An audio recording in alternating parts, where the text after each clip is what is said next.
السلام عليكم خالتي. اليوم راح نديروا فيديو عباره عن تجربه اجتماعيه راح نمثل فيها اني سائح جزائري ضاعت لي فلوسي في تونس، وراح نطلب يد المساعده من الشعب التونسي ونشوفوهم هل يساعدوني ولا لا. تابعوا معايا. السلام عليكم الاولاد، كيف حالكم؟ اخوكم الجزيري ومحتاج منكم مساعده. ضاعوا لي فلوسي هنا. وين ضاعوا لك فلوسك؟ هنا في سوسه. وين في سوسه؟ في سوسه في المدينه العربيه. مشيت للحاكم؟ ما مشيتش. وين تسكن؟ العربي؟ كنت كاري في زمان. ولاد عربي؟ إيه. جزيري انا كاري نهار ومشيت نروح فلوسك ولا طاحوا لي نحوس واحد يساعدني باش نرجع للجزائر.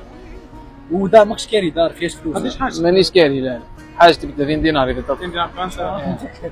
عندي 2000 ونص. هي ما عندها حتى شوف واحد نطلبوا تو شي نمشوا كنحب نمشوا ناخذ كوب ونمشوا نروحوا ونشوف لك كتحب في الدار في داركم في دارنا ولا في اي واحد في الحومه يا خلاص نروح معاكم. ما احنا نمشيو البحر ونمشي نعملوا غطسه. كتحب تعوم معنا بعد كده هاي قال لك الراجل حاجه فلوس قولوا بحر انت هاي جينا خلينا نمشيو نعملوا غطسه وبعد نمشيو نعطيو عادي. انا المهم ديروا لي حل.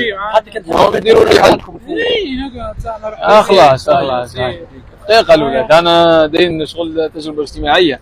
عرفت والله. عرفت نبينوا كيفاش توانسه اذا كانوا الضيوف عندهم هنا في ورطه يعاونوهم. وانتم كنتوا قد المسؤوليه، بينتوا صوره سمحه توانسه. لا يا خويا بارك الله فيكم. ها ويصور فينا. او بارك الله فيكم خاوتي. يعطيكم